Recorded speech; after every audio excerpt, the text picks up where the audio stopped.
Welcome to Moving Through and Beyond, a podcast dedicated to sharing inspired journeys of redefining life, vision, and purpose after immense hardship and grief. My goal with this podcast is to give you hope and to let my guest journeys inspire you to make the choice to keep looking up. I'm your host, Carey Conley. Hi, everyone. This is Carey Conley. Welcome to this episode of Moving Through and Beyond. I get the pleasure of bringing back some of my favorite past guests because they're doing some pretty amazing things in this world. And I just want to cue this up and tell you a little bit about Suzi and why I brought her back. Most of you know, if you've been listening to this podcast, that I've lost two family members to suicide. First, my husband in 2014, and then I lost my 25-year-old son in 2017. So podcasting is just one way that I am able to shed light on something that has, become epidemic, unfortunately, especially in our youth, and hopefully bring some more hope into the world and, kind of change the trajectory of what's going on. And I'm sure you all feel that passionate as well as my guest, Suzi Freeman. Suzi, thank you for coming back. I love what you're doing. Thanks. Yeah. So Suzi has an organization she created on her own called Teen. I want to say team. I know. Teen Warrior Academy. Yeah. And I'm going to have her describe it to you all because it's quite interesting. But I want to know, first of all, why did you start this? The story's super quick. I'll sum it up because I say it a lot. But I got started in 2017 in suicide prevention and recognition work because my boys, one's military, one's police. So I knew, I have to be prepared because they're going to encounter things. I need to make sure I can recognize what's happening, all of that. So that's really where I got started. And then just learning through the journey, as we know, businesses evolve when you're in this space. I learned the reason people in their early 20s, even late teens, or, because of trauma and things that they're not getting help with. Right. And then it really put light on my own problem and my own suicidal ideation struggles. And I thought, why? And I look back to my life, I'm like, gosh, there was all this stuff as a young kid, as a teen. There were no resources. Sure. We hit our 40s, almost 50, and we start self-help, right? Like we start on all this journey of healing and all this self-help, and we learn these modalities and how to cope. Why can't we teach those to the teens? Then they're not going to be struggling in their 20s and 30s. So that's where it came. Yeah. That's really where I just really started focusing on teens.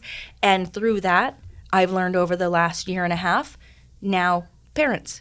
Because I can't just help a teen if we can't help the parent. Sure. So it's now this collective thing. So parents and teens have to work with me together. Yeah. And that's really where it's been born from. Yeah, and how long have you been doing this? Did you say that? 2017 is when I started. Mm-hmm. Really focusing in on the teens has been about 2 years. Mm-hmm. So, yeah, unfortunately, and everybody knows this, the statistics are climbing in that age group. I don't know, last summer, Suzi, I was actually Googling, what the stats were now. Right. And unfortunately, I found statistics starting at as early as age 5. Mm-hmm.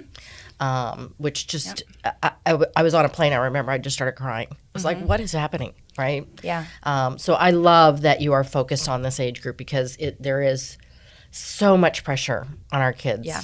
So much. Right. Yeah. And, I would say 90% of it can be resolved if the parents could just, tweak a few things. Right. Not put as much pressure, not try to keep up with the Joneses.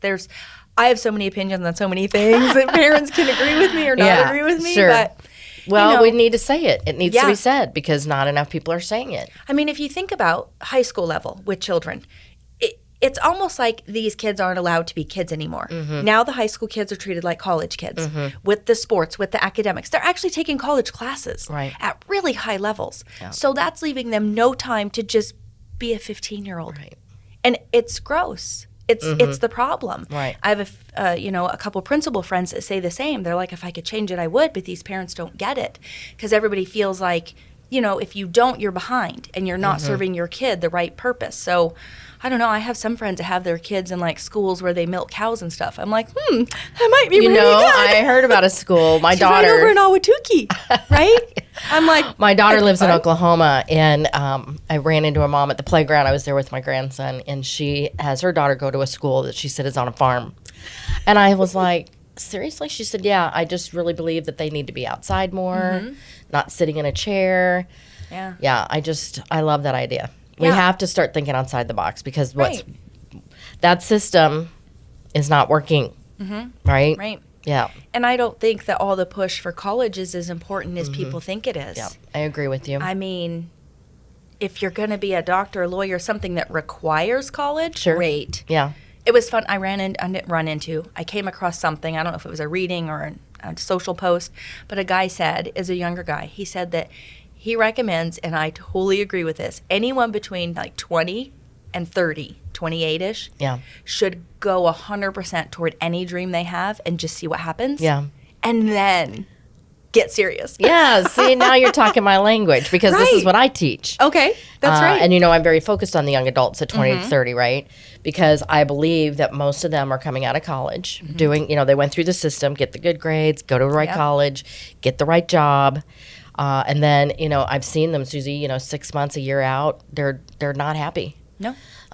This is partly what happened to my son. They were just really, really disillusioned. They're disappointed in Right. how it turned. They're like, this is how it's supposed to go down. This is not what I really want to be doing. Yeah. So I have to work with them to get their vision really clear on what they really want. But it's hard.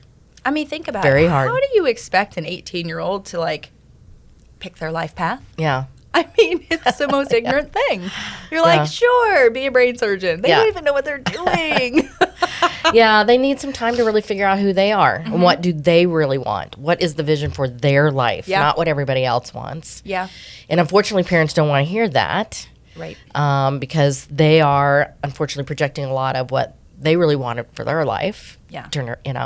So you said something to me when we were talking before we started recording that I thought was interesting, is that when you started this academy, you were talking about I was asking you to describe what you do. Yeah. And I said that you were teaching kids to identify when somebody was in trouble, one of their peers was in trouble mentally. Yeah. And you said that you stopped using the word suicide when you're talking to people about the academy. Tell me why. It doesn't sell, and I don't mean it on a monetarily aspect. I mean, yes, of course, business is business, but it doesn't work. The minute you say suicide, you're going to get two things. Everyone's going to be like, oh my God, I love what you do. It's so important in the world. It's so needed. But they don't need you. For one, they don't know they need you. Maybe they do need you. They don't want to admit it. Right. The other person you're going to get is, oh my God, I've went through it, either this or that, or I felt it. You get the person that understands. Right. But interestingly enough, I've learned even those people, if they see kind of the symptoms and stuff in another space, they almost still don't want to admit it again. Right. Right? It's just so hard. It was such a hard thing, and I was pushing so hard for it that it was literally making me almost just say, I'm all done, I'm walking away. Because I don't want to say ignorant, but it was like, are you kidding me? Parents would call or text and tell me everything. They're like, she even said she's going to do it.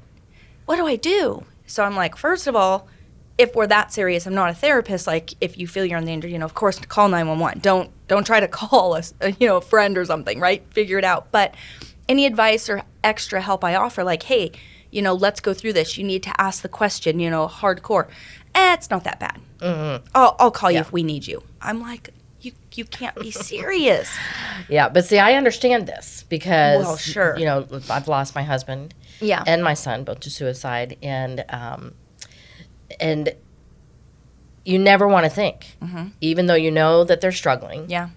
You never imagine in a million years that they're going to think about taking their life. Right. Right? Just you can't compute that. Right. So it's not like I was choosing to be in denial. I truly was not seeing that was going to be an outcome. Well, for one, you probably didn't think it because you assume your son already knew what everybody went through. Why Right. would he even Right. think about that? Right. Because he knew how it affected the ones left behind. Yes. So I totally understand that. Yeah. I do. That's a rare situation. Yeah. Although sadly, it does when a parent does die by suicide, it highly increases the kids' chances and probabilities.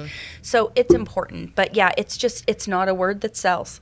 It's just really not. You can't help Just people can't. leading with, I can help you Yeah. with suicide. Yeah. They're like, yeah, not me. Yeah. Not me. We're fine. It's all good. Move Yeah, along. right. Yeah.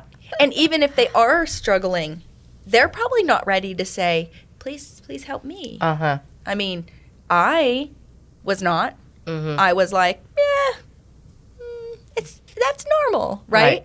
Till I learned more. I'm like, this really isn't normal. And you found out that not everybody was thinking like you were thinking. Correct. Yeah. Not everybody leaves like death notes and just in case notes. That's not normal. That's not normal, guys. Right. So tell me how it's going now with the academy. Where are you getting into to start teaching? And then I want you to talk a little bit about a couple of the things that you teach. So one of my biggest things is just pure mentorship. Right now I have this junior high group I love of girls, just girls. We come together and I call it the friendship circle because one of the biggest things kids are struggling with into that junior high, my twins just entered 7th grade. Okay. It's rough. Yeah. Girls are mean. So we have this friendship circle and I'm really we listen, we talk, sometimes I'll have a plan of like, we're going to learn about like how to be a good friend today. And suddenly it's all about how their life was horrible and their mom's terrible this week, right? How the kid's feeling. So I just kind of go with the flow, but always try to implement some kind of lesson to help them. I do the same with the junior high boys. We call it the junior warriors. They don't want a friendship circle. Go figure. Yeah, they don't think that. Again, that doesn't sell. Right. Junior high school boy. And then just through my learnings too, I just launched the executive skills. So teaching them, really getting focused on executive functions, really reduces stress, anxiety, overwhelm. And those I think are really the most important things. Yeah. If we can get the kids to recognize and control their stress, their anxiety, understand what might trigger that stress or anxiety and work with it, they're going to be so much better off. And communication. That's one of the number one things. Getting them to communicate to each other. Like I told one of the girls, she's like, we went to the zoo. And she was so excited to get this elephant for her mom. She's like, I'm just getting this elephant for my mom. And I really hope that when my mom travels, she takes it with her so she knows I love her. Well, I had to say, that's amazing. Are you going to say that to your mom? Because I said, as a mom, I love when my daughters give me things. I don't know that's their intention. Right. I don't know that. And I said, so just mention that to your mom. She'll happily take the elephant. Yeah. If she knows. Right. So it's really encouraging the kids to say what they want as well as the parent to receive it and say what they expect and want, right? Yeah. And everybody can live a little better and happy if you know your expectations. I'm glad you're talking about communicating because it's a really big issue. I read a statistic lately that the young adults that I'm focusing on are the loneliest generation, which shocked me, Suzi. I thought it would be my age group, right? Oh, yeah. But yeah, they're very lonely. And it's because they don't know how to communicate with each other. A lot of that has to do with upbringing, social media. Yeah. All the Texting. Yes. All they just like do that chat. Yeah. Yeah. My daughter, when she went into college, joined a sorority, and they had a night with her pledge class so that they could all get to know each other. Yeah. And they had to tell their stories. And I remember, called me and said, Mom, I just can't even believe how the lives that these girls have had. Some of it's pretty tragic. Yeah. She said it was a lot more moving than I thought it was going to be. But it's probably the first time they've ever felt safe to talk. To tell. Right. Yeah. Yeah. And that's what I'm trying to do. Just give that space. Right. And same with the parents. Give a space for, right now I'm starting with the moms, giving a space for moms of teens to come together. I think eventually it's on my brain to help single dads. But, I mean, you can only launch and do so many things at one time. But, so I'm opening the center, though, too, which is... I'm excited about that. Yeah, so this one's going to be... I've had the center on my mind where it was just more of a place to do the classes, do the courses and things. But then another aspect just dawned on me a couple months ago where now it's even more important to open it faster. But my kids know, I'm a pretty lenient parent. You need a day off of school. I'm not drilling you. As long as you're doing your stuff, you're not failing everything. And, you want a mental health day, take it. Right. You can't sit on your phone all day. We're Right. not doing that. But it dawned on me because my daughter took like 2 in a row, the older twin, Hannah. And I was like, I'm like, I really wish, even though I do what I do, I'm still working, right? So, it's, I try to be with her. They do have desks in my office with me, so they're with me a lot. But I was like, gosh, what if I could just almost like a teen daycare, right? But it's all about like mental health. There's like sound bath that day at like 2 p.m. There's a meditation room. I have a friend who does the recharge rooms for first responders and stuff. He just launched those. So it's like red light therapy, grounding mats, vagus nerve stimulation with affirmations. I'm like, I need one of those for the teens. So that's what the center is going to be all about. Nice. A place they can come and just get all kinds of, help or I don't know, just quiet and peacefulness. Yeah. I love this idea. I'm always already thinking you could franchise that. I am. I've already done I'm going there with you. I've already done my trademark. Right. So That's so great. I am. Yeah, I've got a good team in place. We're going forward. Okay. I've got my eye on a couple spaces. Yeah. First is going to be Gilbert, and then I think I'll tap into like maybe Arcadia area. Arizona. Arizona initially. Just saying that because people listening not in Arizona won't know. Arizona. Yes. And then we'll see. But I'm so excited. Cool, Suzi. So when you talk to the kids and you start talking to them about becoming aware that somebody might be in trouble, what are just a couple of things that you teach them? First of all, it's just any signs or symptoms. And the one thing is a lot of the suicide signs and symptoms, they can mimic just normal hormonal teenage stuff. But I think with peers, it's a lot more stronger because you kind of just know each other a lot better and different. You can almost just intuitively sense it, right, if your friend's off. So it's really just teaching them all of that, just paying attention to the signs, symptoms, things that are said, how they're said. Like, I don't know if a teen might say something like, I just wish I could fall asleep and never wake up, or something like that. Or I'm so stressed out, I can't take it anymore. Comments. And then if you take that comment, just that comment freestanding, But if you take that comment, you stop for a second, and you're like, and you think about the last couple weeks or so, you're like, yeah, personality's been a little different. She's not been as chatty.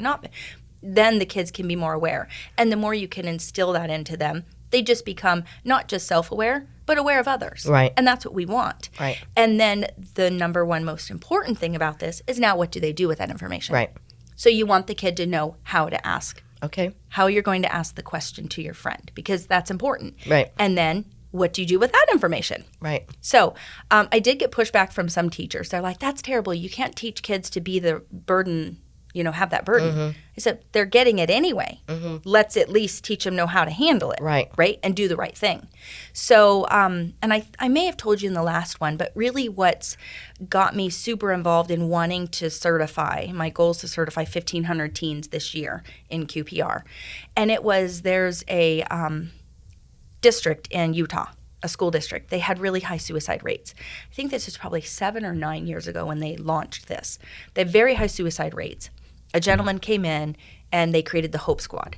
So they go around these high schools and they take 40 kids. They find 40 kids through just quick interviews. Like, who would you go to if you were struggling? Usually a high school, there's about 40 kids that anybody would go to at any time. Possibly the football, what are they called? The captains and stuff, right? Yep. The leaders of the school. Because they're just looked up to. So they learned if they trained just 40, and it's an extensive program. It's a continual training. It's almost like a club and all of that. 0 suicides now.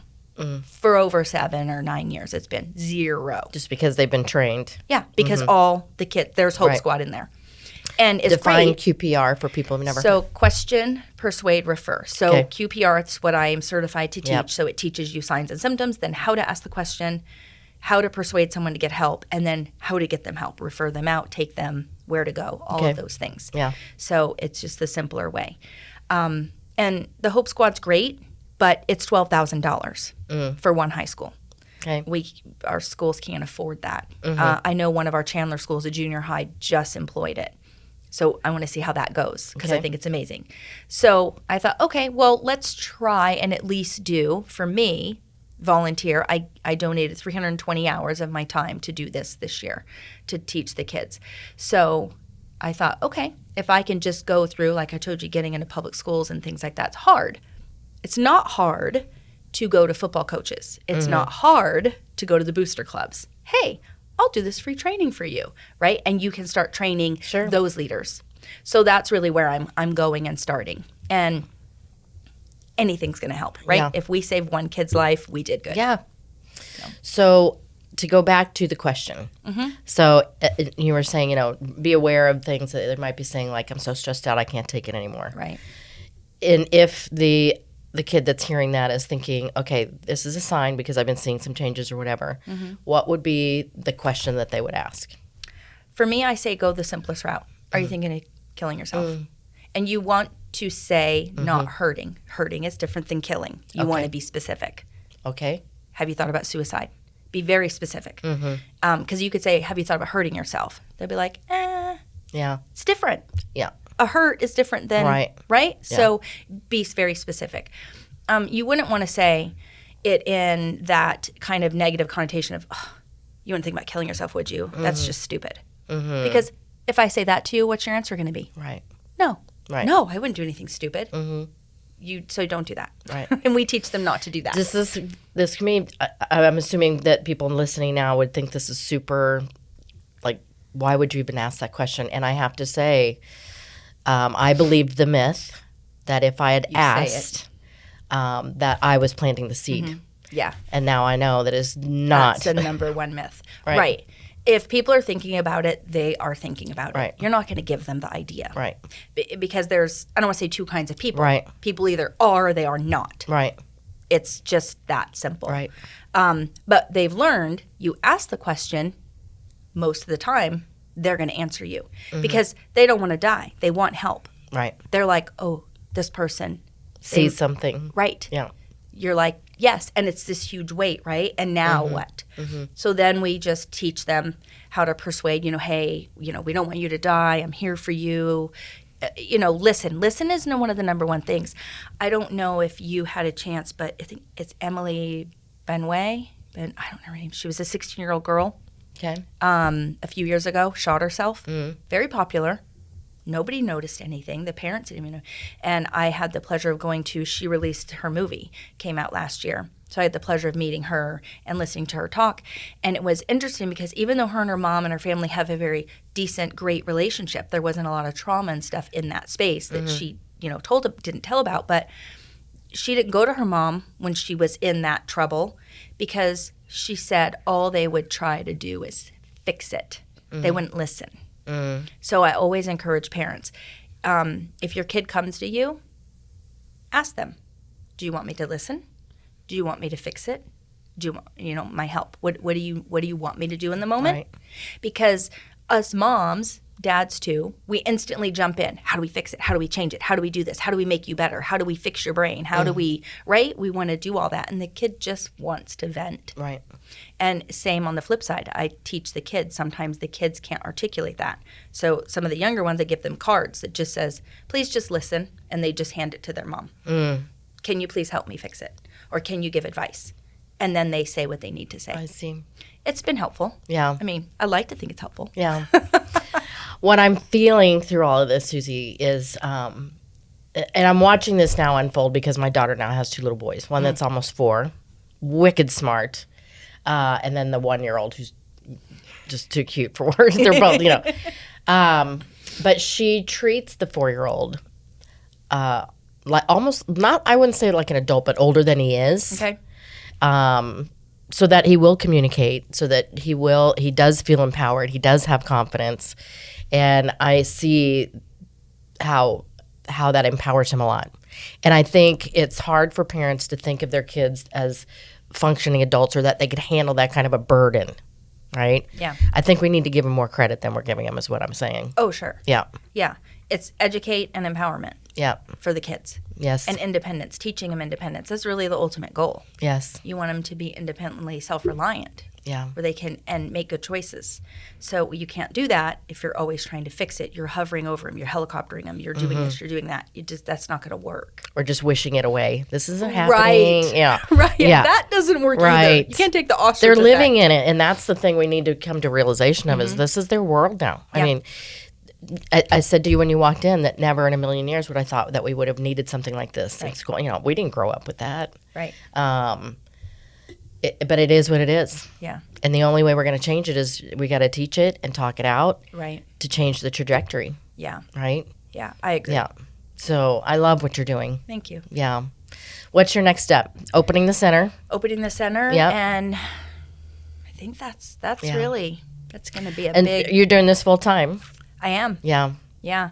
Yeah. I am hoping, I'm just going to throw it out there. I'm hoping, because I am also will start incorporating bonding retreats, which has been something I've thought about. And my son, he's planted the seed that he might be getting out of the military. Okay. And he's mountain warfare trained. He's a medic in the military. He does all the, like, anything in the mountains this boy, you know, will do and take you out and teach you. So I keep thinking, And there's a family business growing here. He mentioned to me long ago, he's like, I don't know if I ever got out. Maybe I'll like backwoods camping or something. I said, you know that executives pay big money for these retreats. So then I was like, wait a minute. What about a 16-year-old and his dad? Take him out for 3 days. So I keep just little by little. He's like, is that a real thing? I'm like, it can be. Yeah, that's awesome. Just the time. Because think about if your kid's going away, and we have, I keep thinking about this, which is what I wished I would have done. My boy's just turned 25. The other one's going to be 27. Something I didn't do, there's a couple things I wish. I wished I would have taken time while they were seniors or juniors in high school to get photos. Just me and, because your daughters are always like, you can't get rid of your daughters, right? But your sons, you're like, oh, it's just not. So I wish that. And I wish that with all the kids before they went off to college or went into military or whatever they did, that I had opportunity and time with them to, mostly the boys, let them know like an expectation and let them tell me what's overwhelming. Like, Mom, do not text me every day. Call me. It's annoying. I don't. But I'm just saying a lot of parents really burden and put guilt on their kids. So I would love to just have them come together before they leave the nest and have expectations. Hey, I'm your mother. Can I please get a call from you once a week? Yeah. Please? Because that's not hard to ask. Yeah. And then for the kid to go, Mom, do not text me every 2 minutes. Right. What you doing? Give me some space. All of that, I think, would so just make interesting. that going into the adulthood so much better. Yeah. So much better. And that's the transition, right? And that's why I love what you're doing with the teens, because I see if we can get them to get through getting out of school and starting their life Then I hand them in to a you. whole healthier way, then because that's what I deal with the young adults, is that they're dealing with a lot of baggage starting a new life, a lot of baggage. Yeah, I mentored college kids for a short bit. Yeah. I noticed that wasn't really, I'll take them a little younger. Yeah. Yeah. Well, Suzi, I love what you're doing. Thank you. I'm always here to support you and be a part of Appreciate it it. in any way I can. And how do people find you? SuziFreeman.com or TeenWarriorAcademy.com. Sure, it's not Team Warrior. I mean, we could be a team, but I don't know why team. What's I a should teen, probably put Teen Warrior Academy and just have it forward. to me. Oh, that's funny. To you.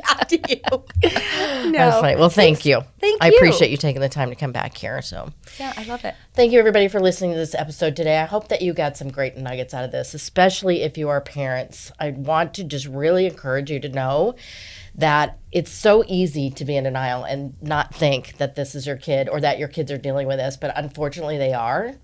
And if we can get them to start talking earlier in life about what they're feeling, what they're seeing, how to communicate, it's going to be so much easier when they become young adults and they do leave the house. They do leave the house. Yeah.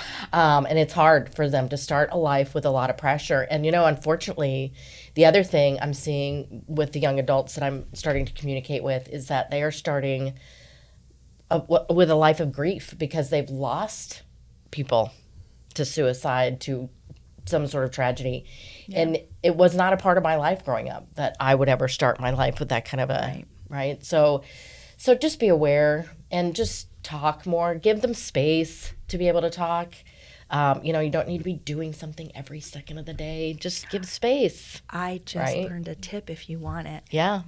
I heard one of my books, he said 8 minutes is a text they have in the family because you just need 8 minutes. So they'll text each other 8 minutes. I and heard that's that all somewhere they say. too. Yeah. And then they just need you to hold space. Yeah.